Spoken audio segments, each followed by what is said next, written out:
You okay there? I'm getting used to it. You're on a roll for a minute. Bone Janglers here. He's the first one to say something. Can't do that. I'm going to move this camera up a little bit. Let's see if I can... Will it do it? Will you do it? You close up on Janet. No. I'm trying to look at the way the... Darn it. Would you darn it? Because now you can't go into the setting night. Now you really Now I really whacked it up. Hey guys, we're getting started for the podcast. We just need a minute or two.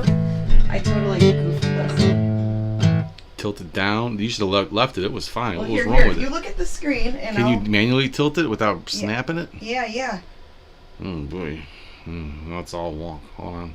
Is that better? Keep going. Oh boy. That's a little better, I guess. Like that? Oh no, it's too low. There you go. Just a smidge. Up or down? Like down, I guess. It's always opposite. Up, whatever. Yeah, too much. It's good. Okay, thank you. Ow. Just so I didn't have to get out of the live feed there. Chuck is here. Axel Slaughter's watching. Bone Jangler says, I'm surprised it showed the Stratocaster emoji. It always shows that. Then when it gets posted, it's a Les Paul. It has to figure out what Les Paul is. So they have special emojis for certain guitars. That's kind of cool. Well, why not? So, should we do our introduction? Yes. Are you ready to go? I'm ready when you are. All right. Hey, everybody. Welcome to another fun edition of Living the Scream. Hey, everybody. Welcome to another fun, exciting edition of Living the Scream. The behind the scenes of The Mummy and the Monkey. And I am Janet, the Mummy. And I am James. I portray the Monkey, Grimgory, on our Friday night YouTube show. Horror hosted movies that we do. Yeah, so this is this podcast goes behind the scenes. We talk about our horror hosting adventures, where we dress up in character, and we host B movies, and on YouTube and on some TV stations. Yeah, we do. And then we also love thrifting and reselling and finding cool stuff while we go scavenging, and we're going to talk about some of that too. And speaking of scavenging, that's something you picked up at the flea market over the weekend. It's rife with all kinds of profanity, but hey, you know what? We're all adults here, right? I think we are anyway. No, I don't even know why I bought this. I was still probably not in the making the best decisions that early in the morning due to actions of the night before. But hey, you just roll with it. But I like this. It was kind of funny. It was just it's a PV guitar. I don't know what it says on the inside. It's got like some sculptures and stuff. Well, it's got everything. There's a lot of wackiness. There's a lot of stuff going on with that. There's probably some inappropriate stuff too that's on here. I was like, why did you buy that? Things that are poking me. This kid. I asked the guy who did it. It was some young kind of hippie like dude, hipster hippie type of guy. But the funny thing is, on the inside of the sound holder, you can see that there's like a sculpture, like a bunch of rocks and like a buzzard. And a skull, just really weird. It's strapped. They got a little mini toy gun on the side there, but I don't know. I even if I don't do anything with it, I could hang it up. It's fun. It's really different. It's got all kinds of junk on it, but it's just fun to look at. And hey, what's another guitar? I'm like, you already have a ton of guitars. It was $60, and I just bought it. I don't know. It looks. I liked it. Well, if it makes you happy. So, we've got Connie Cleary here, Ed and Marty, and Wiki Bobby. Cool, all right. Yeah. So, some more people have joined us, and if anyone misses the live stream, they can always catch the replay. Right. Okay, so I didn't write down any notes at all. No. But, there's a lot to talk about, though. There's a lot to talk about, because we have found some really cool things, and there's a video that I was working on earlier today that will be out tomorrow evening, showing my flea market and estate sale haul from Saturday. And so that'll be fun. We did it up. I went to the flea market twice the past week in the Berea flea market, and found some, okay stuff. I don't know if any of it's gold, but it's just fun to look around and buy a few things. And we went to an estate sale too. We did, yeah. Oh, watch it there, buddy. Oh, no. Watch where he puts his paws. We've got Crypt Kitty Louie joining us. Yeah. He loves to hang out when we live stream. He might have been jealous of me and the guitar. I think so. I think he wanted your attention. Put your hands on, yeah. Like, put that guitar down and pet me. Damn you. It's all about meow, says Louie.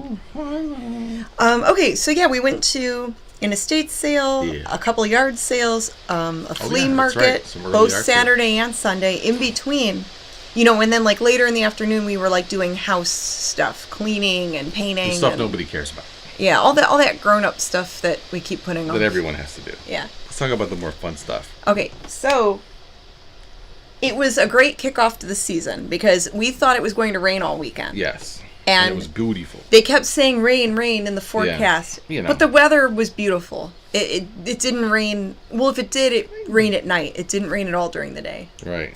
So there were, you know, vendors and shoppers and all kinds of goodies. All kinds of cool stuff. Yes, it was very fun.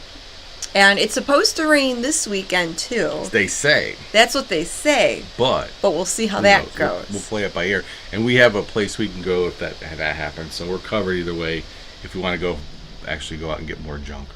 Yes. So we're There's we're options. Good. Yes, we have some sources. Made sure of that, yes.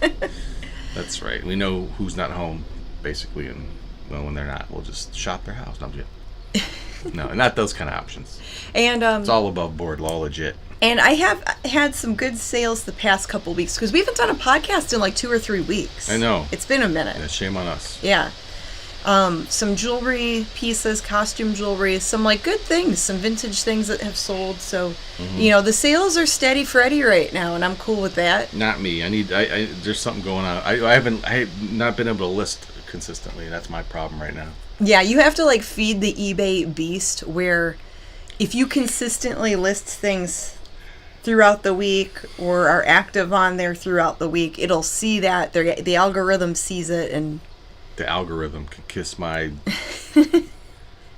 oh my god, what would it man? I still don't understand why does it favor? Like is it because they think that like they get a cut of no matter what you have in your store. This is true, and they did get rid of the selling limits because now when I go on my seller page, it says there are no seller limits. When in the past it had some crazy dollar amount. Like, oh, you mean like you could you can only sell up to $1 million a year, and that's it. Yeah, and I'm like, well, I wish I could sell $1 million a year. Yeah, that'd be a good problem to have. Yeah, it had like some crazy amount, but now it got rid of the seller limit. Why would they care? That makes no sense. Yeah. I don't know if there's some financial thing, tax wise, or I have no idea. It's so weird. But you know, if it's not that obvious, then it's just somebody making some weird decision because they had 5 minutes left in their day. To do something, and that's how I've always seen weird decisions. Why even have a seller limit? Just let people sell things because eBay gets their fees out of it. Why not make everyone's listings visible? We're going to nobody, you know, people buying things don't care whether you're top rated or anything. They really don't. No, they're looking for that one thing, and there it is. People are shopping. They are looking for the best price. Best shipping price or fastest shipping. Yeah, they're looking for like those 3 things. Yeah, and if it's something that great, even if somebody had dodgy feedback, some people may just take a chance because they really want whatever it is they're looking for. Because there's not 1,000 of them. If it's something that's hard to find. Yeah, there's not like 1,000 of them. But I mean, obviously, you want good feedback. Right. Yeah. So. And I've noticed that, you know, when I'm a good boy and I list off more often, some of the stuff that gets watchers or comes up for me to be able to offer a deal price on it, a discount on it, or just, you know, it's stuff I listed a long time ago. It like goes in a weird order. Mm-hmm. Like, you know what I mean? It'll start putting out some of the stuff I listed years ago. Last week I had like 4 things sell out of the same bin location. I'm telling you. Isn't that weird? I've noticed that before. I told you. And there's like the other day I was looking at a vintage denim jacket I had in my store, and I'm like, I wish that thing would sell. Well, that's everyone talks about that. It's sold overnight. Now, see, sold overnight. Let me explain really quick. Like, what the heck? Let me weird, right? Explain, or it depends what it depends what mood you're in. If I'm explaining something or mansplaining something, I'm explaining. That's what this is for, right? The bin thing that you made a reference on, and so people understand. Oh yeah, so we have plastic storage totes. That's not what I was gonna say, but what? Oh, what? I was gonna say if you sold 4 things out of that bin, that you probably listed them all that same day, correct? Probably. So they were in that same sort of listing time. Probably that same day or within a couple days. So that's what's weird is like, why 4 or 5 things from the same listing time? It's because they were sitting somewhere and eBay never released them, or they're keeping them suppressed for whatever reason. I don't even know if that's really... If that's true. It just seems kind of weird. Yeah, because I know eBay, they have this thing all over, like, oh, for this much more in fees, you can promote your listing, so it's seen more. So it's like at the top of the search, whatever. I never pay for promoted listings. Especially if it's something unique. And most of the stuff we sell there's not a lot of Right, if it's something inventory. unique, like an obscure piece of designer costume jewelry. Right. That's like, where there's not many of them. Or something that's vintage and you don't really see that often. Yeah. We don't list like things that you can buy like at like our retail arbitrage stuff, like products and things like that. It's not like new, it's not always new stuff. Like I do have some new things in my store, like old new stock. Sorry, Louie. But I don't have like 50 there's old new stock, but 50 pairs of the same socks or that something. were on sale at Walmart. that I got liquidated at Walmart, or I bought a pallet of. Which means there are probably 50,000 other sellers with the same socks, for sale. Oh, and speaking of that, Campbell's Soup, happy belated anniversary. Oh, thank you for the super chat. That's really sweet. So, speaking of that, where was I going with this? I don't know. Oh, crap. About sales and algorithms and alligators or whatever you're talking about. I totally lost my train of thought. About eBay and the selling fees, and we were all over the place with explaining why things sell and why they might not. Speaking of things that don't sell, clothing. Clothing is like the suckiest thing to sell. It is like the worst thing that you could sell on eBay, clothing. And a lot of sellers, including myself, started selling clothing. The prices change all the time. Styles change all the time.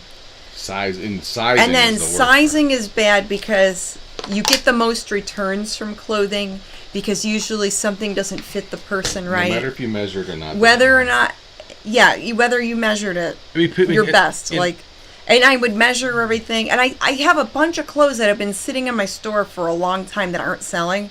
I have like Yves Saint Laurent, a Christian Dior men's suit jacket. Yeah. Like a really nice jacket. Mm-hmm. I've got apparently not nice enough. Yeah. Good.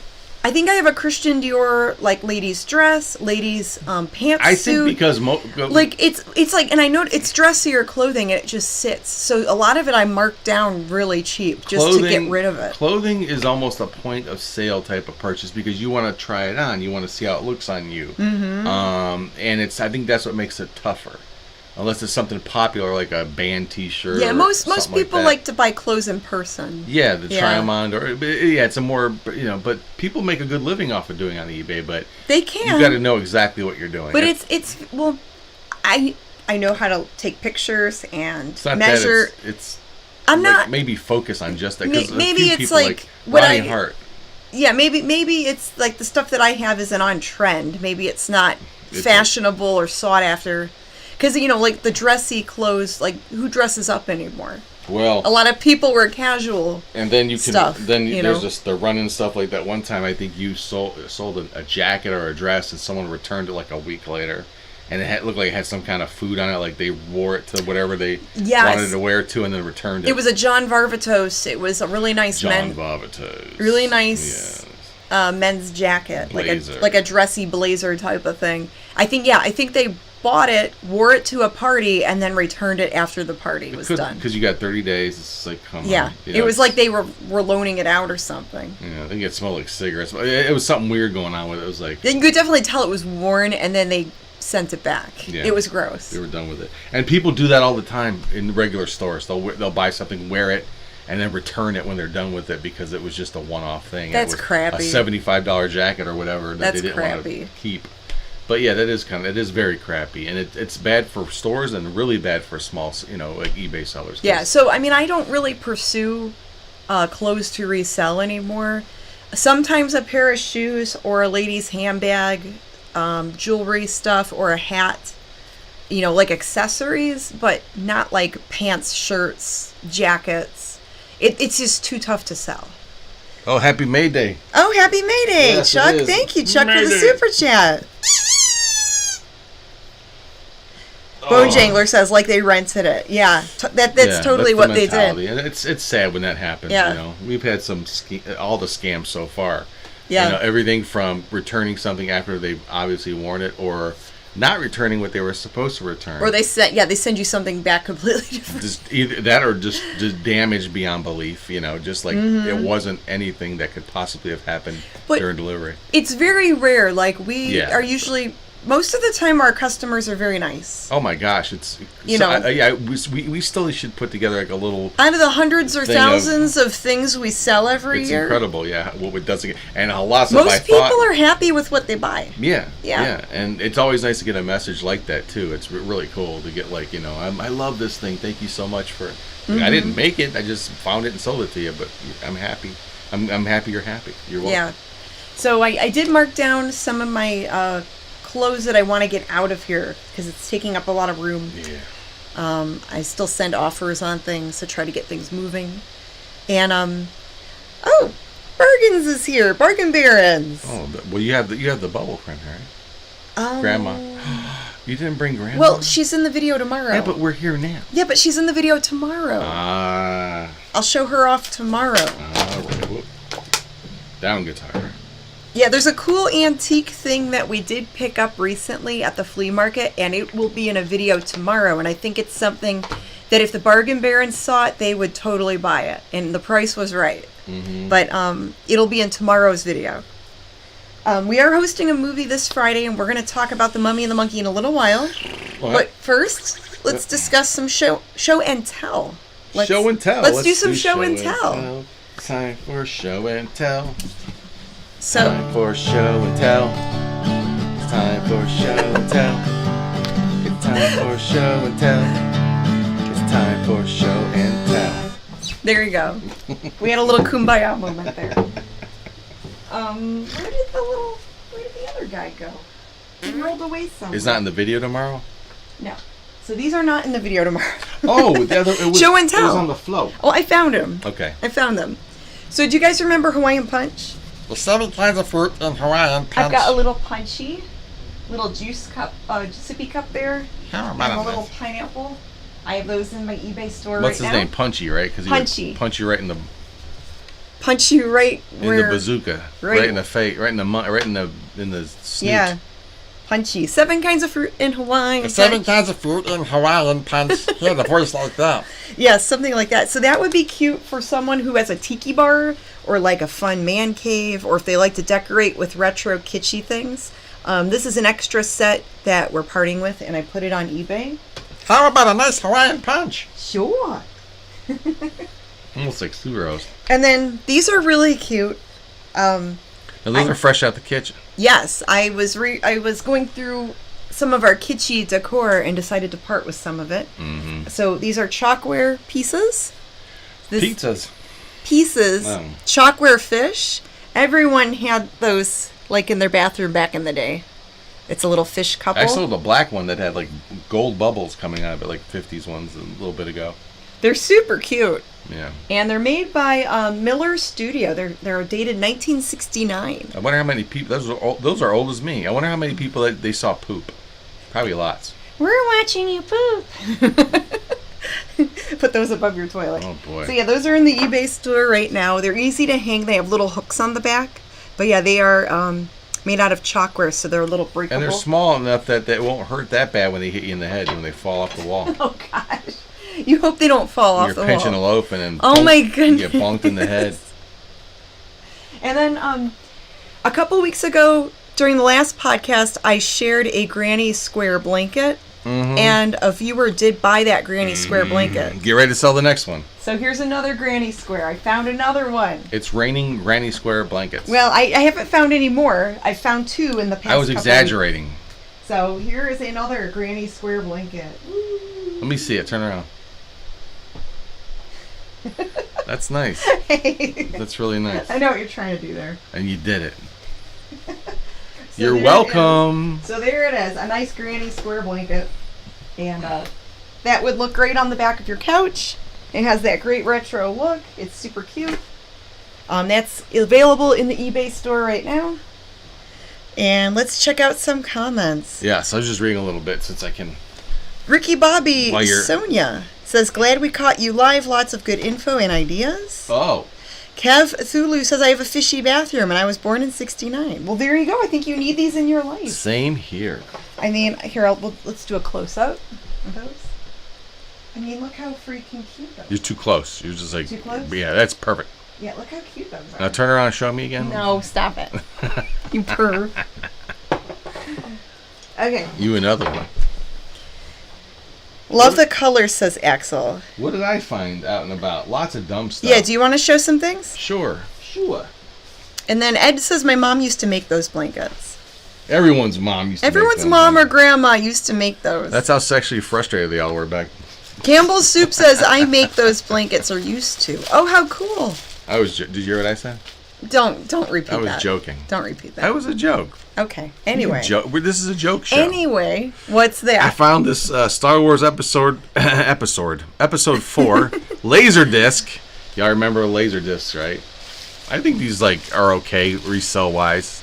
It's in great condition. The outside never is good, but the disc itself isn't scratched up. It was $3. I think they go for 25 to 40 depending on. Oh, that's cool. What's going on out there? So Laserdisc. Yeah. Wow. Yeah. I used to have a player a long time ago, many moons ago, but yeah, and Wiki Bobby says May the 4th be with you. That's there coming you up go. soon. Boom. Star Wars Day. That's right. So apropos. So we're a little ahead of the game. Yeah, to with celebrate Star Wars Day, you could add that to your collection. At rummage or that estate sale, they had a lot of Snoopy and Charlie Brown stuff. Now Snoopy and Charlie Brown stuff, it doesn't really go for tons. You know what I mean? It's not really that good. This one's not too bad. I paid like $15 for this, but and it does play music.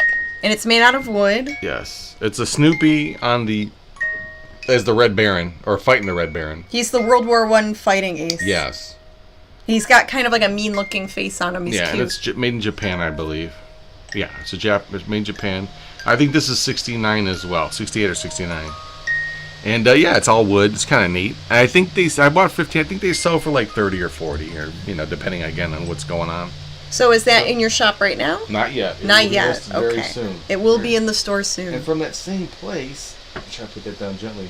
I saw this thing laying there. I'm like, what the hell is that? Ooh, what is that? It is a World War II tank periscope. Wow, a tank periscope. It's got like a thing that looks like it must hang on something there, and you could look through the. I could see my hand right down here. That's kind of funky. So yeah. Oh, that's weird. So it does work. It does work. And this was $25. Unfortunately, it was a little bit. So you paid up for that at the estate sale. I paid up, but they sell for like 50 to 70, maybe a little bit more. Depending on what's available. But they do sell. It looks like it's in good condition for being so old. The thing is it's very heavy. It's all steel and glass and kind of fun. There's nothing you can really see through it on the camera, but it is just kind of a neat thing. It's kind of thin.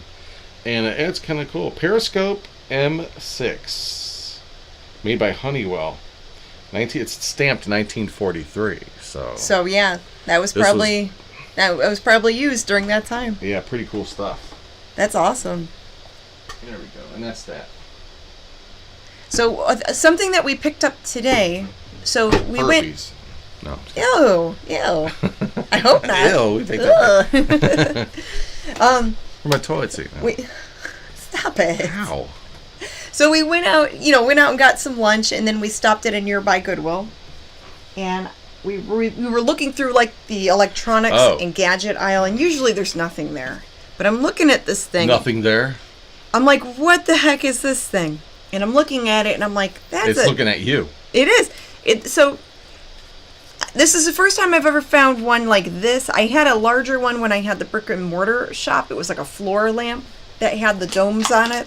But this is an eyeball table lamp. And you can adjust it. Oh. It's kind of like a little spotlight lamp from the 1970s. Mm-hmm. And it kind of reminds, it kind of looks like outer spacey. It's HAL. Yeah. It kind of reminds me of like the outer spacey stuff, and it's made I'm by afraid I Ken can't. Roy. And it does work, and I listed this today. Ask it to open the shuttle bay doors. I know, right? It looks like it belongs on a spaceship or I'm something. afraid I can't do that, James. Yeah. But it does work. It's kind of cool. So if you like that mod, like 70s, like outer spacey stuff, I mean, that's right up your alley there. Mod. Yeah. It is cool. Yeah, maybe early 70s. But Yeah. I guess online I have seen brass and like gold colored ones.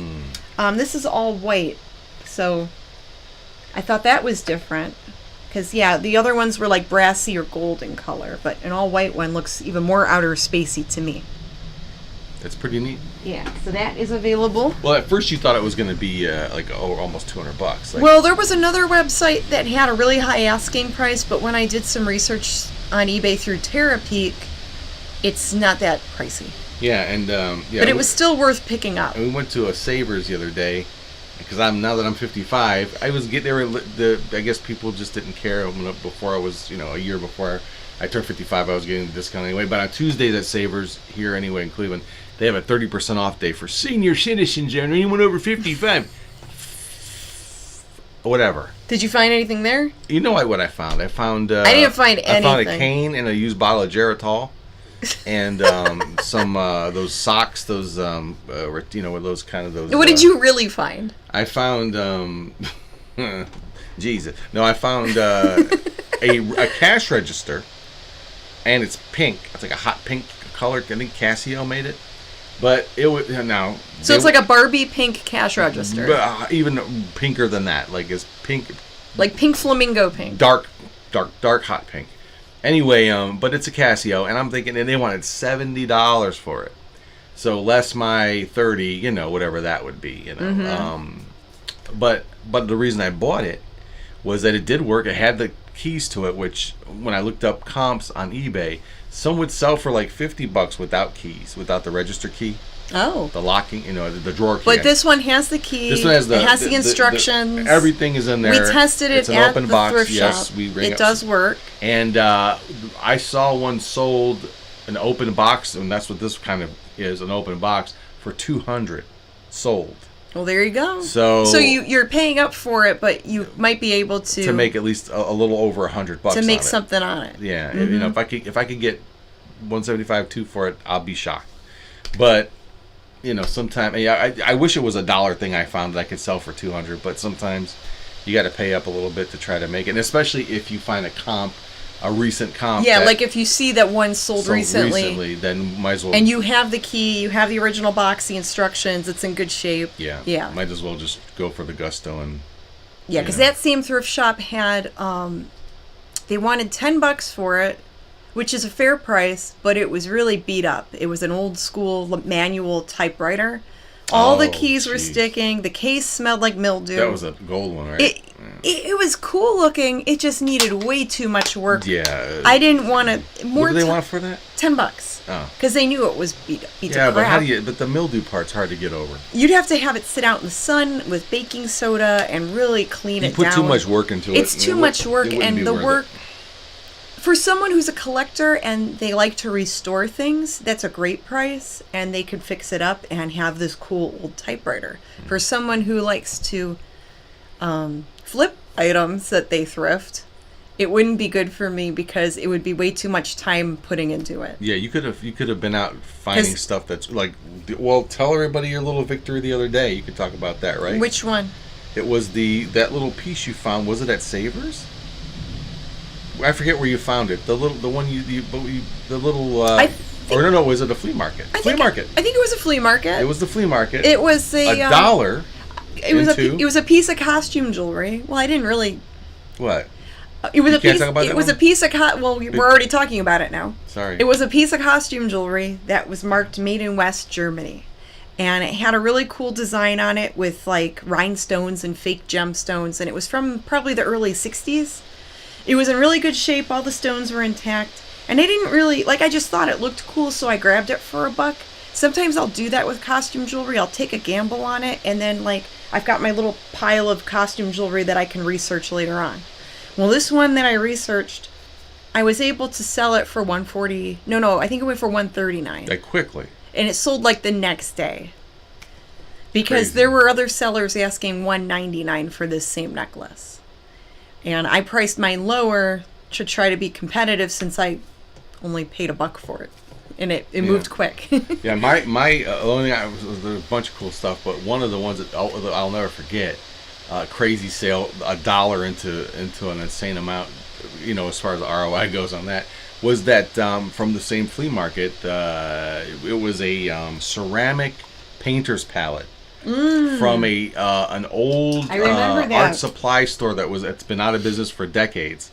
And maybe even it might have been out of business for almost 100 years. This was probably from the 1800s. It was really, really old. It was a very old ceramic. There wasn't anything fancy about it. It was a ceramic tray with some partitions, It's something a lot of people would pass by. Maybe even I would pass by. You did. It was like, and I guess I did, and you found it, and I didn't. From that same batch, I found a little perfume bottle I sold for $80. A French perfume bottle. Yeah, some of those antique perfume bottles are good. And I think from that same batch, it took a while, but it was just this little 5x7 white ceramic tray with a stamp on the back and that's how I figured out what it was. You were able to look up the maker's mark. I couldn't find anything on it, right, except for the history of what the store it was from, or the art supply store it was from.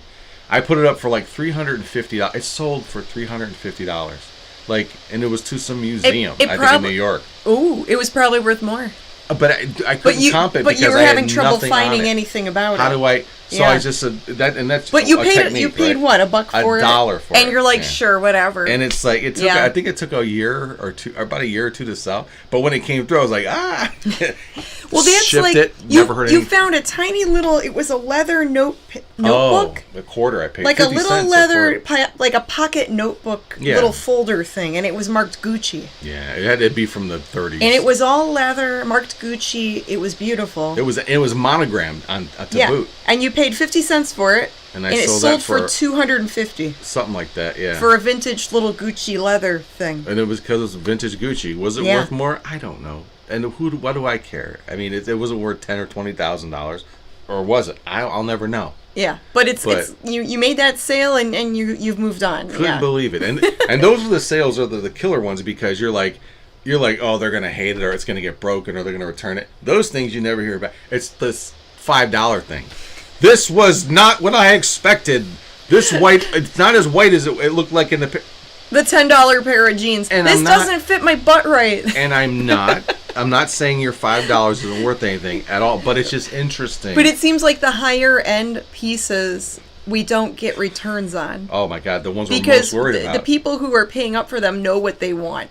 Pretty much. And they know what they're buying. Yeah, so and it's not to we don't want to say you don't. Yeah, and I know that sounded terribly. All the sales count. Like that sounded so snooty. Yeah, because obviously all the sales count. Right, because we don't always sell the $350 paint palette. Not at all. Right. Or the $150 necklace. Right. And a lot of my sales are like $10, $15, and $20 items. And when you're at that $95 of earnings, and then that $5 sale comes through, now you're at $100. So it does count. You know what I mean? Yeah, I mean, it all adds up. That. And it is nice, like, if you have, like, the $100 item mixed in with, like, the $20 and $10 items. It's like, it stacks up nice. It's not when you look at your weekly numbers. It's not the sale. It's like you would think people would complain more about a higher end thing. Yeah. Even if it's antique. And I had that happen to me once, too. Only one time where I had something that was a jewelry piece where they told me the sob story, and when they tell you the sob story, I should have blocked them. Before they bought Because when you get a million messages asking about something, that's a red flag. Lots of them. But this person was like, oh, I'm trying to replace jewelry that my husband stole, or my ex-husband, some whole crazy story. And then she buys this jewelry, and then she tells me, oh, I don't need it anymore. I got the jewelry back. I'm going to send this back to you. Like, okay. But yeah, you would. If you get like a million messages asking you too many questions, then it's like they're indecisive. Yeah. They don't really know what they want, and I get that gut feeling like you should block them. We've heard other resellers say the same thing. It's like when you get more than one question, it's like even one question sometimes is. I can understand if you're like, oh, what's the measurement on this? can you combine shipping? Like basic questions. No, but some of when them it's are like really when you get the strange. life story Yeah. and then they ask you like a lot of different weird detailed questions. Yeah, and like it's like stuff that you don't. I mean, not that you don't care about. It's just like hoping that this was gonna go down a little bit because I got to put my daughter through college. You should probably do that. You probably shouldn't even buy whatever the hell I'm selling. I honestly said that to someone once because someone was like, "Oh, another seller has it priced." It was some type of designer like leather cuff bracelet, and it had like some Western looking design on it, like Southwestern. And they're like, "Oh, another seller has the same one for like $15, and it was a $60 bracelet." I'm like, "Oh, okay, go to that other seller." Should Then. definitely go buy it from them because you're not going to get it here for free. Go to that other seller. But yeah, we've had people say literally like exactly what I just said. How they need someone's like they haven't gotten paid yet, or their mother's sick, or their kids they need to put then their I'm kids like, through school. then don't buy this from me. You're good. Don't buy and it what they're from buying me. has nothing to do with their kid going through school or their parents sick. It's just like a fake sob story or some sort of like it's like to make you feel like you need to give them a break. Which Yeah. I don't mind giving you a break, but you don't have to do that. No, Just throw you it. don't. You offer, don't need the No. Yeah. That because then I know it's probably not a real thing. It's a phony sob story. I don't Because need what to does get that out have the to tiny do? violin. And Wait, what does that have Yeah. to do with buying this comic book? Nothing. it's irrelevant. So. Yeah. Well, it's an obvious ploy to try to make you feel bad for them Woe to is give me. them a Please deal. mark this down. Please Like- sell it to me cheap. Yeah, for nothing. Which we can get there, but you and don't have I'm to do okay that. with haggling. I'm okay Right. with Well, we getting could- offers or counter offers. I'm okay with that. Yeah. But You don't it's have when to when you catfish have something priced and you know what it's worth, and they're like, "Can you sell it to me for $5?" Yeah, You know? and sometimes it's for like stuff that It's usually it's not even anything basic. It's like some crazy thing that's like Yeah. it's $50, $100. It's like they just want it for 10, and because my mom needs knee surgery, but what's that got to do with this $100 comic book? How's that going to fix her knee? I'm sorry that you're going through that, but I don't know what, and it doesn't make any sense It's weird. because it's not real.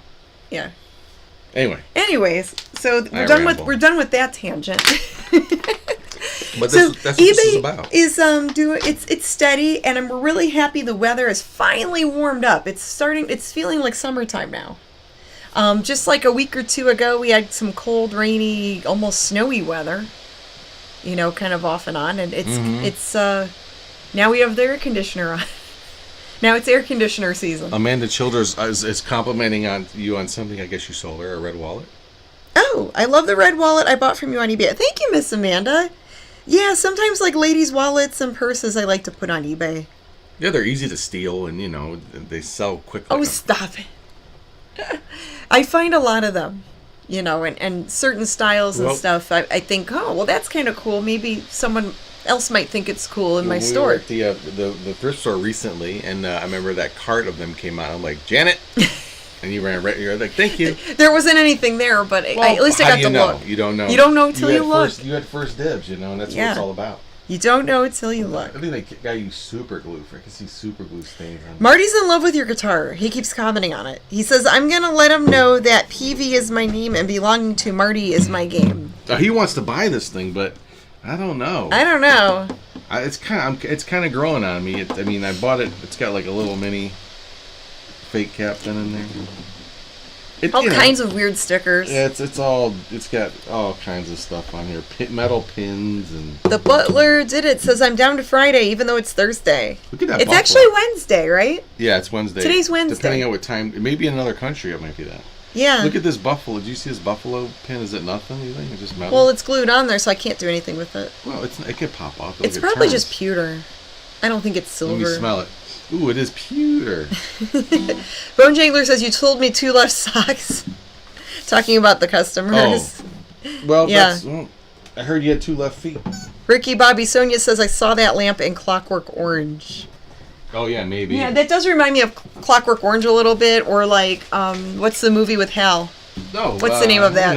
Space Odyssey. Space 2001. 2001. Yeah. Yeah, I want that chair that was in that rocking chair that was in Clockwork Orange. Do you remember that chair? The rocker. I don't remember. Well, I don't know how I'm not a fan of that movie, honestly. You don't remember that? And they were like rocking on it in that living room. It was in the same room that lamp was in, I think. I guess I tried to forget it. I think it was I think it was a weird color, like white or orange or something. Yeah, I'm not a fan of Clockwork Orange, but I do love 2001: Space Odyssey. I do like that one. You love it. Yes. That'll be AI in a few years. A few years? It's here now. Well, no, but I mean with the outer space I'm stuff. afraid I can't do that. I can't let you do that, Dave. You know that's coming. Yeah, they're going to take over. They are. The robots are taking over. They are. Victor says, hello, Janet and Graham. Ready for the new Planet of the Apes movie? No. You know what? Because I haven't watched the other ones. I love the first one, even though that one weird guy, what's his name? James Franco's in it. Not a big James Franco fan, but yeah, I don't know. But the movie's we'll have to good. See it eventually. The first one, the remake, is really good because it has that 70s vibe, which I loved about it. It's not set in the 70s, but it may be sort of. But it's got that old. It reminds me of a movie that would be shown in the 70s or made in the 70s. Had that sort of feel to it. And there's some really cool stuff. And I think did I see this? I don't know that I saw any other one but that one yet, believe it or not. So I'm way behind. I think there's like 3 other movies. There's 4 movies, I think, so far. And this will be the 5th one. So I can't see it right away. I'm going to have to wait. But, if you're interested, we can watch them. But yeah, I mean, I'd be interested in watching. Did you see the first one, the remake? No. Oh, I love it. It's got some really cool stuff in it. I was hesitant to go see it because I'm like, CGI. No. Well, I don't know. They're not wearing costumes. They don't have the cool prosthetic makeups. It doesn't matter. Is the story? I'm picky. But why? I'll see it eventually. But why? Because I am. You're just being stubborn against CGI. Because I am with certain things. It's an art form. Now, not so much because you can actually type in what you want with the AI stuff, and although obviously it's not as legit. Obviously, as designing it yourself on a computer. That's not out yet. We just saw like a preview of that. Of what? That thing you mentioned with the AI and making movies. And oh, well, that's on its way. I mean, that's all getting worked out. So anyway, Chuck says, have y'all ever seen an early 70s round space helmet? AM/FM 8-track player. Yeah. Just bought an unworking Weltron on eBay for $50. Replaced the belt and cleaned and shined it up and sold it for $275. Yeah, those are good money. Someone we know that found one of those not too long ago, and it sold for a pretty good amount of money. Yeah, those must be really but sought those are after. Good. Yeah, if you see the round space helmet, yeah, the round player, ones. Yeah, those are good. Yeah. I've never seen one in the wild. I may have at a flea market one time years ago, but I've seen them at antique shops. Yeah, I've seen them here and there. But I have never found one out in the wild, as you would say. I did see an Angry Birds shaped CD player the other day, but. Well, some of the Angry Birds stuff is like having a moment. They wanted $8 for it. I think they sell for $25. Okay, so that wasn't that cool. The plush seemed to be. But some of the Angry Birds plush are collectible now. Yeah. Thanks to the youngins that That's are looking back at Angry Birds as nostalgic. Way back, yeah. When it came out 20 years ago, right? I guess that was almost 20 years ago. It was a phone app game. It started out on like a flip phone thing. Oh. A phone game. Might have been Flip. Nah, I don't think so. Probably mid-2000s, I think it started up. Oh, okay. Angry Birds. I forget. I wasn't a fan. I didn't play it, but what do I know? The Butler did it says James Franco is no Charlton Heston. And then Wiki Bobby says Charlton Heston was in the remake movie as an ape. What? What? Was You mean in the Tim Burton one? Then that's the one you don't want to watch. Oh, the Tim Burton one was really bad. It's God. Well, Mark. Because Charlton Heston isn't around anymore. No, but he was. I know he was alive during the Burton one. He might have been in the Tim Burton one. Oh yeah, because when did that come out? Like 2001, I think. Yeah, it was early 2000s. Early 2000s. Yeah, I would. I already have an issue with Marky Mark as far as an actor. Wiki Bobby says yes, that one, the Tim Burton one. Ooh. Yeah, some of the makeups I thought looked okay, but I didn't really like that movie. It's just dumb. Yeah. I didn't really if you want to watch watch the original one if you want to watch the best one. But the the newer remake, it's cool because they really focus on how the apes, how they've evolved, from the beginning, from how they're taught, and it's basically man's fault for creating what, it's like almost like AI in a way. It's like I was just thinking how animal experimentation kind of backfires. So it's good, especially for the apes. And then Whether it's machines or apes, we're gonna mess something up. Well, speaking of apes, we're showing a movie this Friday, and the movie is Bride of the Gorilla. Yes. So for episode 234 of the Harry Scary Hangout this Friday night here on our YouTube channel, live streaming, we're going to host Bride of the Gorilla. Starring Raymond Burr from Perry Mason fame. And my second favorite bad girl, Barbara Payton. That's the ticket. You're my first favorite bad girl. No, but yeah. So we'll have more information on Barbara Payton and boy. the movie Friday night when we host it. Yeah.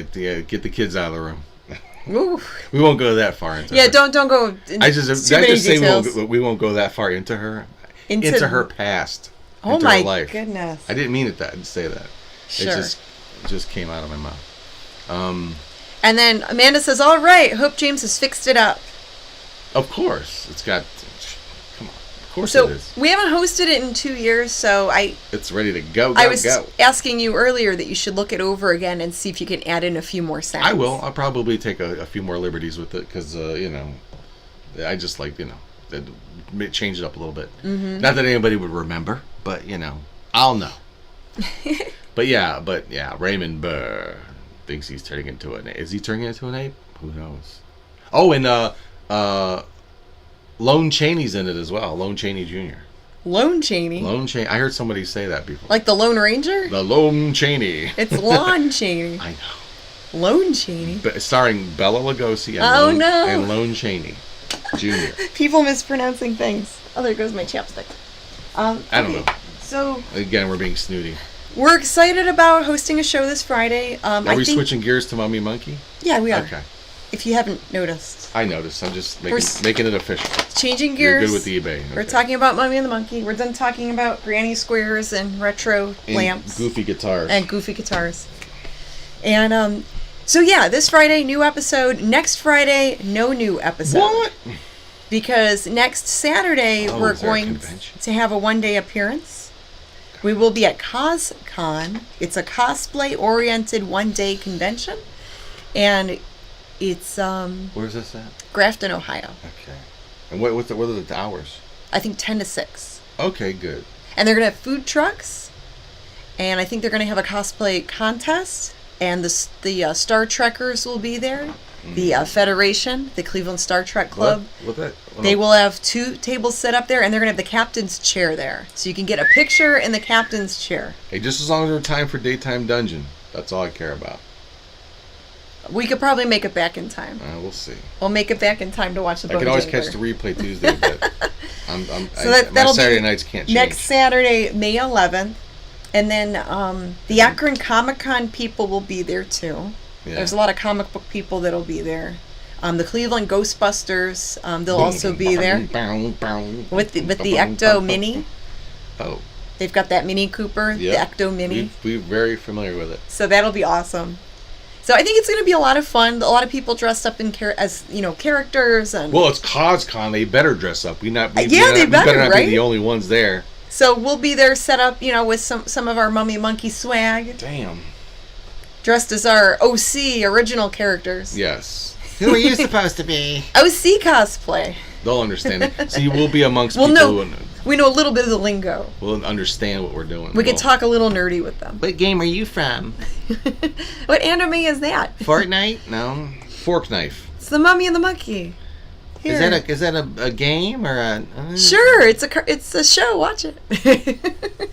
Whatever. And not everyone knows the term horror host, especially younger people. I know. So I usually tell them it's like a podcast where we host movies and we dress in character. Mm-hmm. That's the most. And they get it right away. And then you're like, oh. And then they're like, oh, okay. What's your YouTube? And then the older folks are like, what channel are you on? Oh boy. It doesn't even matter because they can't get it anyway. So. Yeah, when we first started out as the Mummy and the Monkey, that was the biggest question from a certain age demographic. What channel are you on? And then with other age demographics, it was, oh, what's your website? What's your Insta? What's your YouTube? Yeah.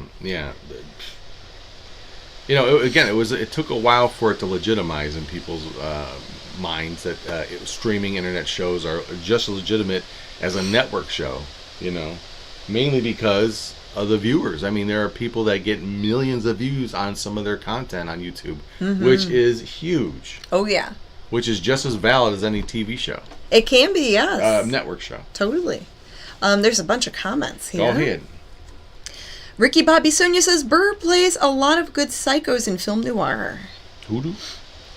Who does? Raymond Burr. Oh, Raymond Burr. Billy West does a great... That voice actor is a great... I try to do Raymond Burr. And sort of like this. Sears James says, always time to talk about guitars. Always time. And then Wiki Bobby says, Gorilla at Large is celebrating its 70th anniversary. That came out May 1st, 1954. Is it the one with Bela Lugosi? Gorilla at Large? I'll have to look that movie up. I don't know if it's any good. Bone Jangler says, everyone is going. Bring their 27 exposure Fuji disposable cameras. There is someone that goes to yes. Wasteland every year, and she has one of those. She snaps photos with her phone, but then she also gets a disposable camera. They because even make those things. And not many places develop them anymore. With some stores, it's like a send-out service where it takes a couple weeks to get them back. But she loves the disposable film cameras. Can I take a picture of you too? Again? Sure, why not? With that Instamatic camera. Oh, I love it, because that's... I remember using those, as a kid. Like, oh, you're going to the zoo, get your disposable camera to take pictures. The worst pictures. I don't think they were that bad. Oh, they are horrible. And you'd spend like $40, and half of it has your finger in it. Oh, yeah, because you couldn't see how they turned out. Right. That was the only downside. So, yeah, half of them could have turned out blurry. Or overexposed or blurry, or wrong. Or you blinked and you looked, The worst. Yeah. Maybe you're smiling weird and you look dopey. If the development was only $3, it wouldn't be so bad. But when it was expensive. It still is. It's more expensive now. Yeah, it's more obscure now because they'll do digital prints, but not many places will still develop film. Yeah. But I just thought that was neat. Bargain Baron says, I am so out of touch video game-wise. Yeah, me too. I like a lot of the retro video games because, Mario and Luigi, I've got them on my arm, but I haven't played like any of the new stuff. I know, and I got you. What did I buy you for Christmas? And you returned it. Because I wasn't playing it. It was a Super Nintendo. What was it? It was the Nintendo Switch. Switch. You didn't want that. Well, because it was like very online based, and a lot of the games you had to download, and I thought it took like little discs or cartridges or something. Is a game on TV? I know, right? I sound like the old people now. Well, but I'm like. Yeah, I don't know if it's for me. I know, and I felt bad because they're kind of pricey, so yeah, it wasn't cheap. So you returned it and got your money back because I'm like, I don't know if I'll play that. Yeah. But yeah. But maybe one day I'll give it a chance again. All right. When it's discounted at half price. So there's a project that we were working on that we didn't know what was going to happen with it, but now we hear that it's going to maybe be something it's already on. We could probably talk about it now, right? I think it's safe to talk about it at this point. We're going to go through with it, correct? Okay, so should I get the prop? We partnered with another YouTube channel. Should I get the prop? What prop? Sure, why not? Okay. At this point, why not? Let's talk about it. Let's spill the tea here. Let's spill the tea. As the cool people stand for? Tell me. Yeah, there you go. As the cool people say. Yes. Let's spill the tea. The youngins. They're saying that now. Who knows? They'll say tomorrow. But anyway, go ahead. Okay, so we partnered with another YouTube channel called The Kings of Horror. And they have over 1 million subscribers. How cool is that? We're almost up there with that. Sure.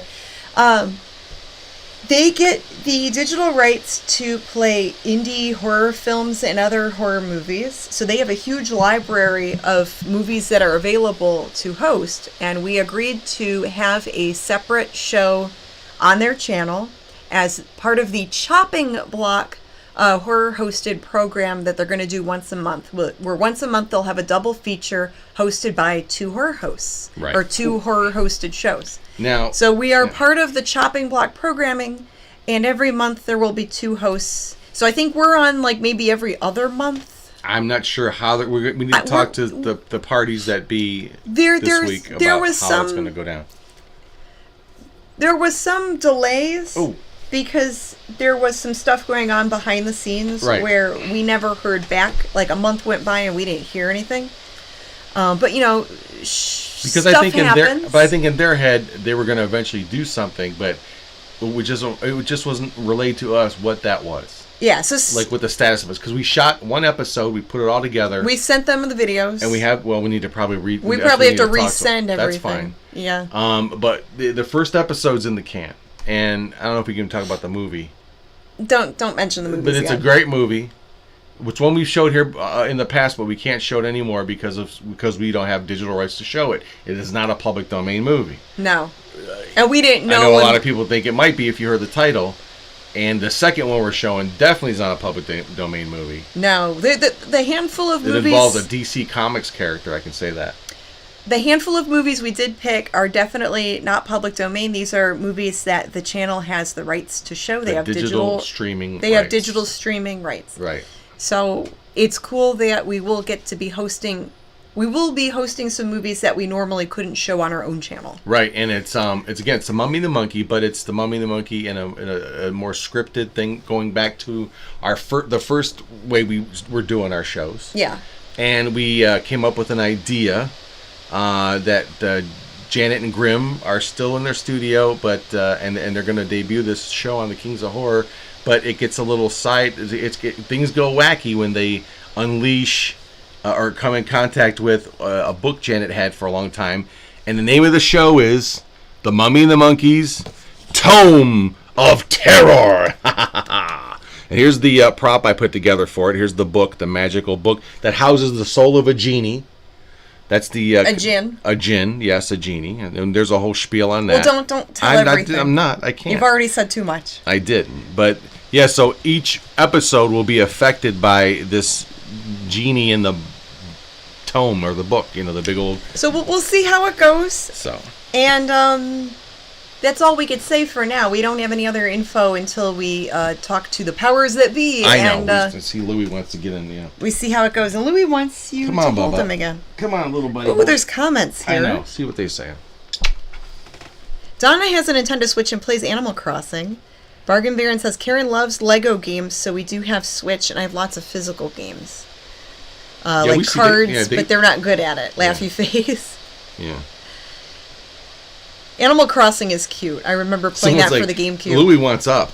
yes, Did they say that? Somebody said that. Louis, someone typed. Someone said Louis looks like he wants to go up on your lap or something like that. Louis wants his favorite place, Jim's lap. There you go. Come on, buddy. Come on, buddy boy. Bargain Baron says, so cool, you guys. We are so happy for you and sincerely hope this leads to 1 million subs. I really hope so. We'd be happy with that 100,000, so we could just... Yeah, only 95,000 more subscribers to go until we reach 100,000. And that's the reason why we're doing this, is we're hoping that it'll bring more people to our Friday night show, which we're not giving up. Yes. And the Friday night show is live, the way we like it, know and love it. But this is a pre-taped thing, scripted, and full of special effects. Oh boy, are they special. Don't have to worry about CGI in our shows. It's as practical. It's impractical. It's very impractical. Yeah, our practical effects are impractical. But no, it's definitely it's a throwback to what we used to do before we started doing the live streaming show. And and I'm proud of those first 12 shows. Will the show go on? Yes, the Harry Scary Hangout will still go on. Yeah, that doesn't Our change. podcasts and other videos will still happen. It's not changing. We're just adding more to our workload. Right, we're giving up everything married couples do. Yes. And doing the show. And just totally... It's all for you. Yeah, just working on all the things. Everything's drying up. Oh, and stop it. Falling off. Oh my God. Shriveling You're up. so vulgar. And dropping like a skin tag. No. Everything is just... You might have to see a doctor. What's wrong with you? Nothing. We don't need it anymore. It's like an appendix. It just becomes. Why are you embarrassing me? You are laughing your butt off. Oh It's my so gosh. Cute. That's a real laugh right You're there. crazy. Hey, what just rolled out of my pant leg? Uh-oh. Oh my gosh, stop Walking it. down the street and just... Stop it. Look, an acorn or something. Oh, that's... What's wrong with you? Everything. You're asking that question now after 7 years of being married to me? What's wrong with me? It's fine. We're just trying to balance all of the things that we're working on. Don't worry. That's all. I'll get it. So you're not going to be laughing in a minute here. Just trust me. Oh my goodness. We got something else to talk about. Uh-oh. You know what to talk about. What's that? The Rondos. Oh, I was thinking. So Monday we had a shoot. We went to a television even studio better. on Monday. Yeah, this was. I'm really surprised you didn't bring that up. Well, that was. You were too busy talking about personal issues. Things falling off, shriveling up, body issues, flaking off. I don't know. Okay, so Monday. Are people laughing? That's all I care about. They are. Chuck's saying I'm blushing. I think he did make me blush. It's just jokes. He loves to embarrass me on YouTube. It's not embarrassing. It's true. No, it's not. They're jokes. No, we are really trying to figure out how to get everything, and we are doing all we can to get this stuff done because we do love doing the show. We want to grow the audience. We would love to go on to their Friday night shows and then see like 500-600 people in the chat. How great would that be? That would be pretty cool. Oh my God! I'd have to find a new way to have the prize drawing then. Well, there are like automated things where we'll randomly pick we can figure that out. Something rather than me writing down 500 names. It figures out who's in there. You have to email something and they'll pick an email automatically. Yeah.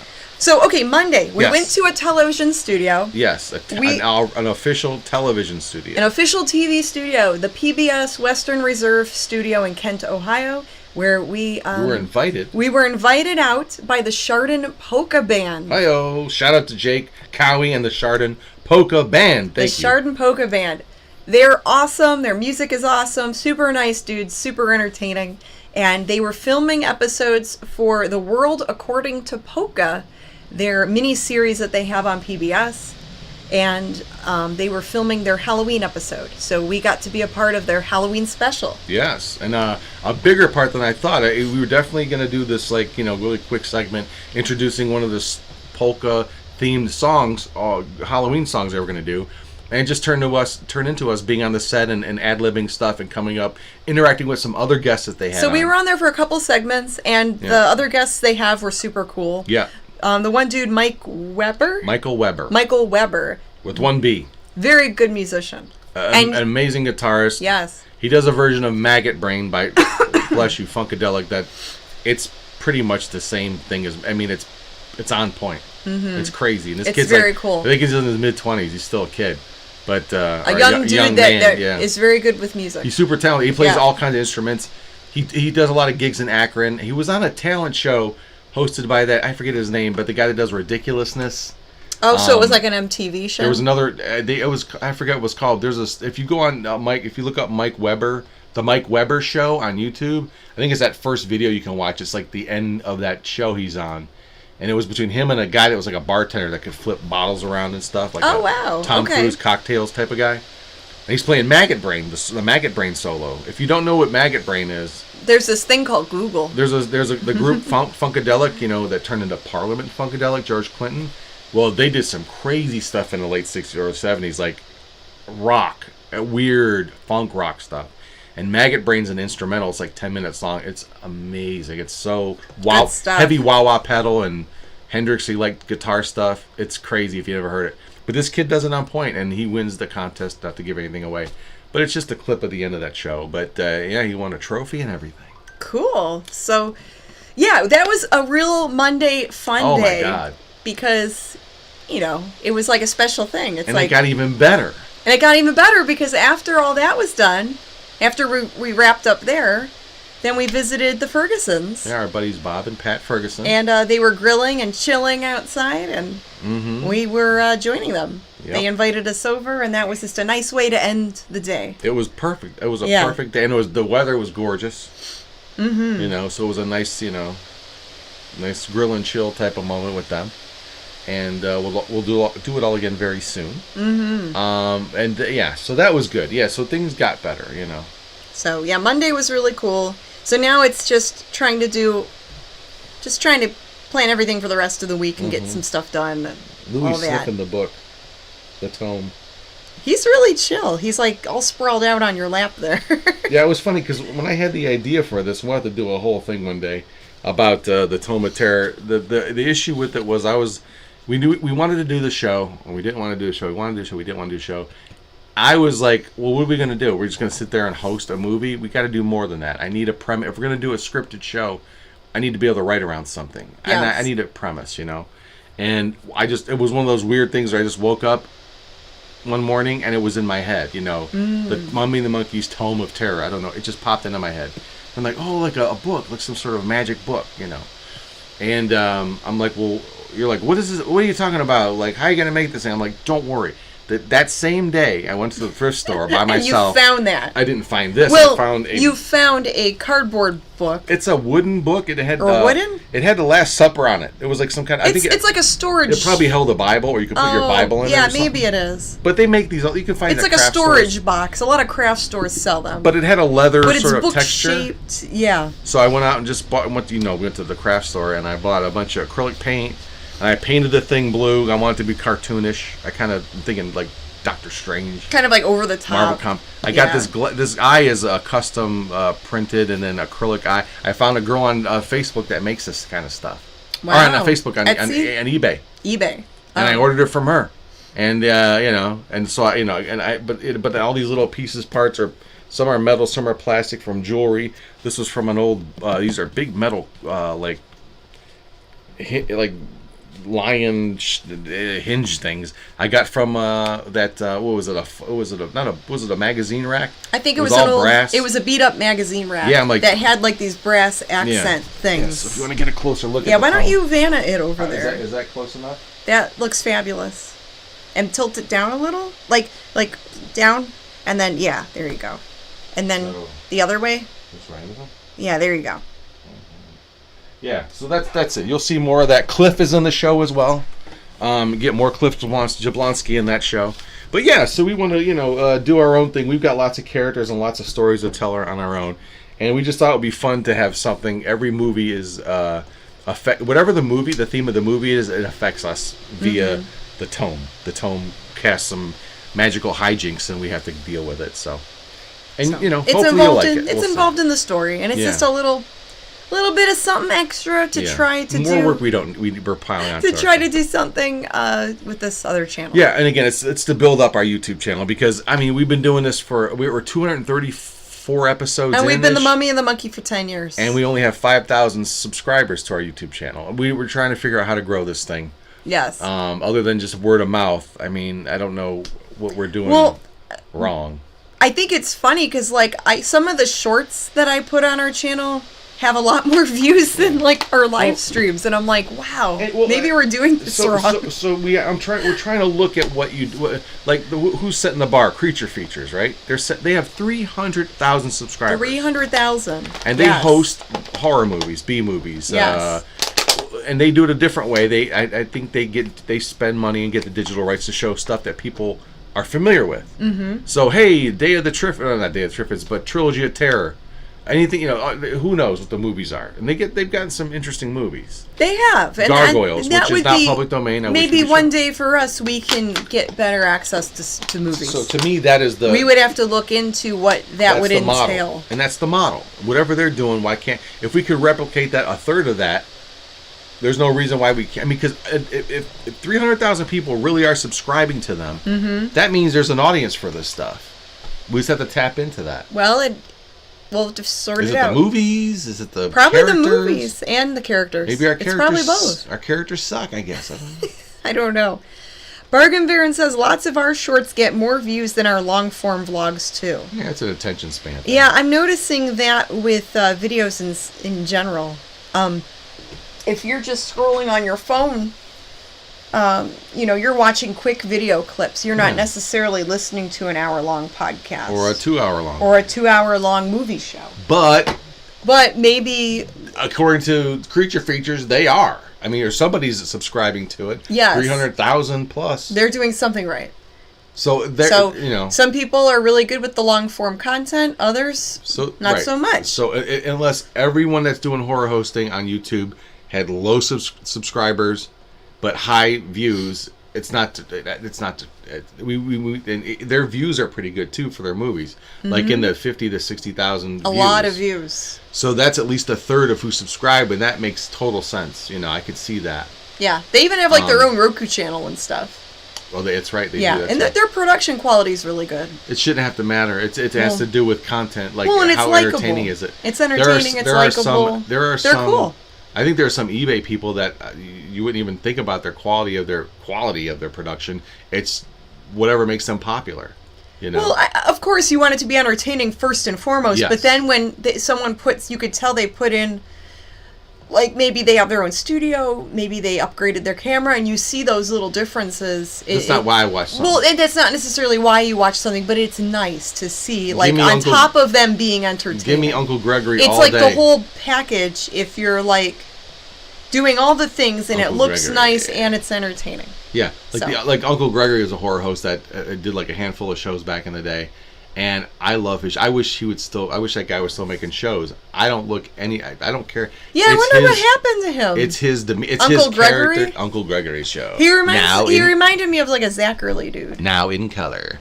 Yeah. Well. Yeah. Exactly. But he played it up a little differently. It was like Paul Lynde and Zachary had a baby. Very good. So anyway, we should wrap this up in a little bit. We got rondos to talk about. We could talk about rondos for a few minutes, and then we're good. We'll do our sign off. Yeah. So the Rondo Awards just went down. We asked people. You were asked to vote for all those categories for 2023, and the votes came in Monday. And we all knew that what the outcome for the horror host was going to be, and that's fine. It's well deserved. Sven Gulli won again, 15th year in a row, I believe, or something like that. I think it is, but and it's not for it not being having a great show. Of course, they have a great show. Everyone loves Sven Gulli, and it shows. He's winning them rondos every year. We're happy to be nominated. We're grateful that we're nominated, and we are grateful that we do get honorable mention. Yeah. We have had a handful of honorable mentions every year for maybe the past 5 years. And that says something because out of the other people that vote. I mean, if we're still on the scoreboard, that's pretty good. That that we have some sort of visibility. So I think that's that's I'm always cool happy with that. we get an honorable mention and we're nominated on there, and he gets when you're on a nationally syndicated channel and you get like close to like 2 million, Between 1 and 2 million views. Yeah, 1 to 2 million views a week. That's pretty good. Oh yeah. And that's like And that explains everything. That explains everything. So, and that's fine. Like I said, it's well, there's no reason someone else can't. And it's beyond me why another. And we've had this discussion. Well, why another? What? Go ahead. Why another TV station out there like MeTV, whoever these people are, don't try to replicate that, just like they did back when horror hosting was really popular. Well, there's a lot of regular over-the-air antenna channels that were not hosts. They show. They have horror host shows. No. They show a lot of old movies. They show a lot of old TV shows. They just replay a lot of oldie stuff, which is fine because a lot of that oldie stuff we like. But over at MeTV, yeah, I mean, any of these stations could pick up a horror host. So Why not? MeTV said, "Hey, you know what? This Sven Gulli thing is great. Let's add cast members and characters," and that's what they did with that the 3 that are on there now. Mm-hmm. They're expanding the Svenverse. You know what I mean? Yeah, they've got other characters to try to shake things up and do something different. It's more merch to sell. In other words, my point is, they're doing this because there's money in it, and there is. That's why. Yeah. Because their channel has gained popularity they're not based doing it, on their entertainment and what they're providing. Yeah, we're do the opposite. I mean, we do it to entertain. For sure, and we love to do it. We don't get paid directly at all. We do make some money off of super chats and some video. It goes right back into supporting the channel. Right, that's all. Like if we need new microphones, a new camera, stuff like that. But it's just SD cards. And that's it though. It's it's not like there's all this. Yeah. But Sven Gulli's show is being done. If that show made no money, it wouldn't be on. No. That's my point. It brings them Our something. show makes no money, technically, compared to that. But we're still doing so. It's done for different reasons. If there was a way for us to make a living off this, quit your job, make a living, we would do that. Why wouldn't you? If the offer was right, yeah, totally. Or it could be done on YouTube, though. Mm-hmm. There are people making a killing on YouTube with their own content. Yes, that too. So that's an option too, maybe. So there's some comments here. Bone Jangler says he's won 12 out of the last 13 years. 12, okay. 12 rondos. Chuck says Janet James got my vote. Thank you, Chuck. Yeah, anyone that and Bargain Barons has to go. Thanks, Bargain Barons. See ya. Donna says, we like creature features. They have decent movies and guests on the show and different characters. However, Sven Gulli is just okay to me.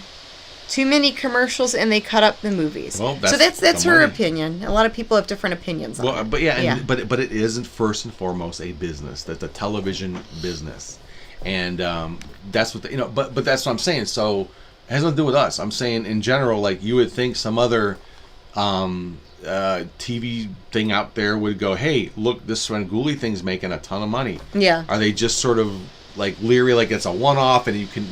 Why I'm surprised there hasn't been at least one other horror host put out there to try to not go head-to-head with him, but just replicate that model that's proven now.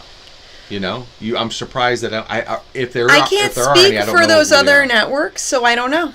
Yeah. Now I'm not saying that if there reached out to us, we would do it. There are some other horror hosts that are on other television channels, yes, but they're not nationally syndicated, or not in every city. No, there's a few I could think of that are in some cities. Like there's one in the Quad Cities, but they're in those markets. They're not nationally. They're local still. But I'm saying you would think that someone like I don't know. Well, it's Shudder. They have Joe Bob Briggs. They already have their guy. That's a pay subscription, though. Yes, it's a paid one. But another one, I don't know, Tubi. Why not? But well, that's a Roku thing. Tubi does have some horror host shows on there. Yeah, uploaded. That's true. Like old episodes of Elvira and episodes of Popcorn Fodder by Henrik Kuto. His thing. But yeah, that's more of a But I'm talking about more like a program thing, like MTV. Well, MeTV. anyways, I don't know. Comet TV. Because most people don't know what a horror host is, and the people who run these channels now are probably. But between 1 million and 2 million do, and it's enough to keep that show growing. I can't speak for those other channels. Let's work on our own channel. Well, we are. Let's work on our channel here. We are. But we're having a discussion about that particular show. Yes. And the popularity of it. And I wonder, from a business standpoint, why like a Comet TV or another type of place like that hasn't going, hey, we could do that too. Well, Rick Fisher asked, and it looks like the message was retracted, he asked about Ghoulardi Fest. Oh. As far as we know, it's not happening. No. Unless something magical happens where they have it all planned. But we've talked to people that... There's people that are interested in having it again, but we even talked to the promoter not too long ago. You did. Mm-hmm. And... They want to still have it, but they are having some struggles. So. Yeah, it's not... It's we'll see. As you can imagine... As far as I know, I don't think it's going to happen. Putting together an event takes a lot. And you have to have the right things in place and the right sort of thing up front to actually make it work. And if that's not in play, then it's not the same thing, and then what do you do? But there are other conventions Monster Fest Mania last year in Akron was pretty good. People were calling it like the second Ghoulardi Fest. Yeah, that was pretty cool. With all the horror hosts that were there. Yeah. And that was just a fun one-day show. It was a one-day show. Chuck says, James, did you hear anything on Rondo's graphic design category? I wrote your name in. Oh, yeah, I didn't. No, you know. Not even close. I didn't even make any of that. But the thing with the artist thing for me is that I see all the other people that are nominated, and I can't touch them. So I would I usually wouldn't put my name in something like that, not unless I had something really good to offer. I'm not putting myself down. I just see the other talent. And one way to win a Rondo is just getting votes. Like, you could be the worst at whatever the category is, but if you have enough people vote for you, it's almost like American Idol. Like, when they were doing the votes, like, it was the audience that votes. Can I finish? Let me finish. Go ahead. They had a problem with that because people were goofing. There was one season where they had the singer Sanjaya, who was a terrible singer. But everyone was voting for him because he was terrible. And they had to step in and go, okay, the audience is messing with us. We can't. But if you could, now Sanjaya didn't do this, but people got caught up in it. But my point of that is that, like, if you rally enough people up, no matter how good or bad you are at whatever the category in this particular, or any type of thing that's used by just votes like this, you can win a Rondo. If you can get enough, it doesn't even matter how good or bad you are. Well, I honestly don't think. This is my personal opinion. I don't think you promoted yourself enough, and I didn't. I came in late. I think you still don't promote yourself as an artist, even though you are but if you an ask me artist why, on a professional level, but you don't. But if you look at anybody who wins those things, there are some people that won that I'm like, oh, that's a photograph. I'll just say it's a photograph with color on it. you didn't draw that, and you don't even own that photograph. So it's not hand drawn stuff. No. Okay. No, it's. But yours is hand drawn. If there were different categories, and that we're so getting you off think into a that different you thing. think there should be like art subcategories? Maybe. But that's the thing is no one's gonna sit down and look at the. Some people look at something and go, hey, that's good, and meanwhile the person just took a photograph. And altered it, made it black and white. Photoshop the crap. Turn the there's different layers you can do stuff or adjustment layers. I work Photoshop all the time. I could do the stuff with my eyes closed, but I would never do it because it's just a photograph that has some color on it with some clip art and crap like that. I don't know that to me that's not art. It is art. There's an art to do that without getting specific, and it's kind of getting weird now. But I don't. But there are true winners. That could be a whole nother debate for another day. Is that art? What do people consider art? Everything is so. That's too vague. It's real. It's too subjective. Or objective. But like for the person who won Best Fan Artist this year, that is some scary good artwork. I'm not that good, so I would never put my hat in the ring because I don't think I can compete with that person. Oh, okay. And why some people that couldn't still do it.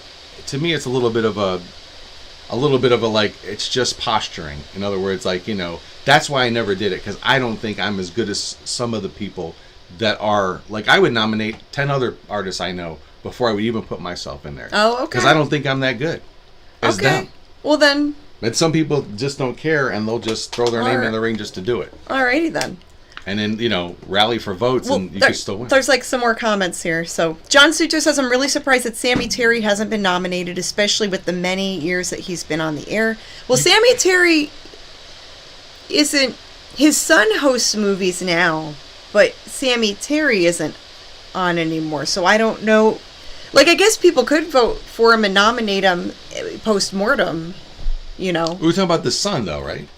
Is he talking about the original Sammy Terry or the son of Sammy Terry? I don't think they put anyone that's passed on in that. I think they have current hosts. But Sammy Terry's son does a show. Sammy Terry's son does a show, so he could be nominated for sure. And some people can't tell the difference because he uses he looks the same. He does the same act, the same outfit and everything. So I think some people think the original one's still around. No, it's the son. Which is a what do you call that? Like a compliment to his son that he's carrying on. That people but there are people that don't know Ron Sweet and the Ghoul are two different, and a lot of Goulardi people get mistaken with the names. I used to watch Goulardi back in the Ghoul in the '60s. You mean Goulardi?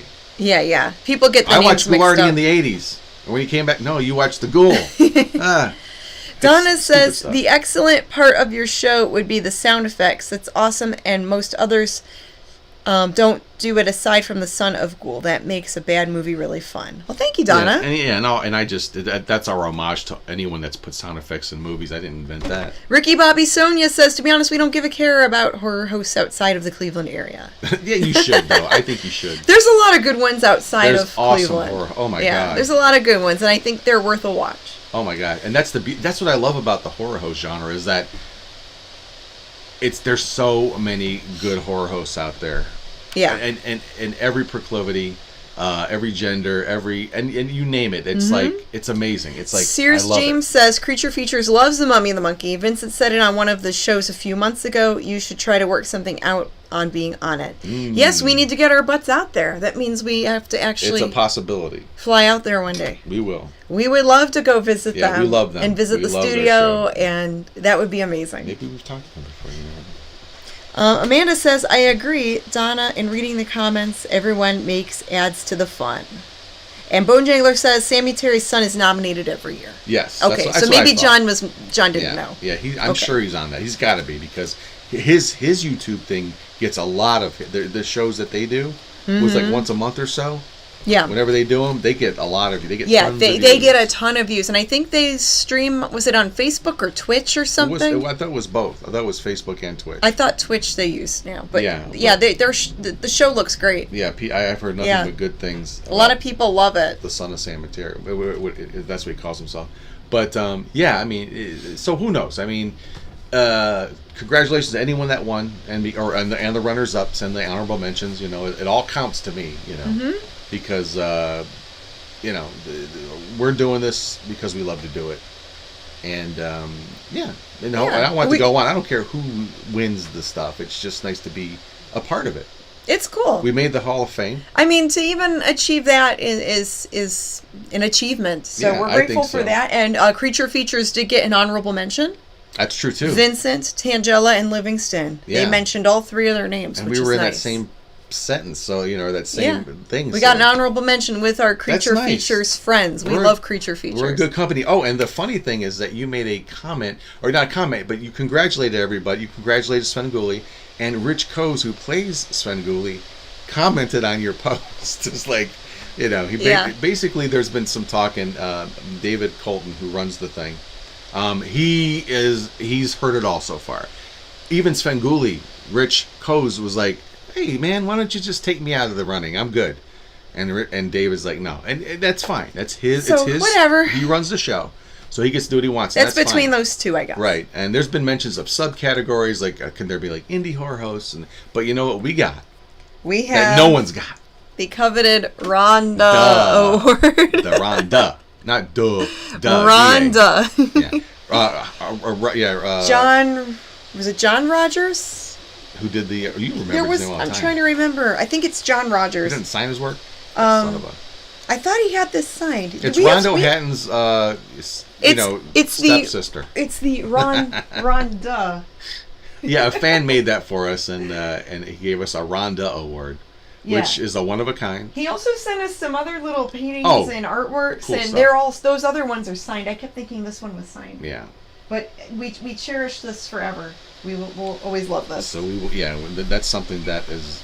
So we are Ronda Award winning. No one can take it away from us. It's amazing, and it stays on the set here forever. Yeah. So Rhonda just hangs out with me over here. For on the most table. part, everything is pretty good with the show, and we're happy that we're still doing it, and we don't have any plans to stop anytime soon. We're going full speed. It's gotta. Speaking of full speed, we probably need to get going soon. Dinner. And have dinner and work on some other stuff. Oh, there's so much to do. Oh, so much to do. But we had to, hang out with our friends here, right? But yeah, we've been wanting to do a podcast, and it's been too long. We haven't done one in a few weeks, so thank you guys for joining us on our weird little live stream here. And as soon as we hear more about when this is going to go down, when this first episode comes out on their YouTube channel, The Kings of Horror, we will let you know, of course.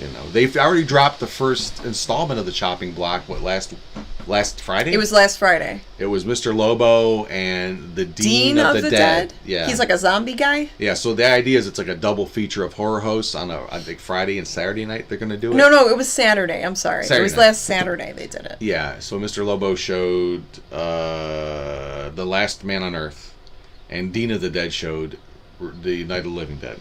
Okay. So it's movies like that. I mean, we know Night of the Living's public domain, but... Well, maybe they wanted to host those. They wanted to host the yeah. Because you get a choice, and maybe it was like a nice, cleaned-up version of it. It was good. Yeah, it could have been like... Because there's like the crappy public domain version where it's kind of blurry, videotape quality. And then with some of those movies, studios will like clean them up and then put them on Blu-ray. So it could have been one of those nicer versions. Mm-hmm. They own that. Yeah.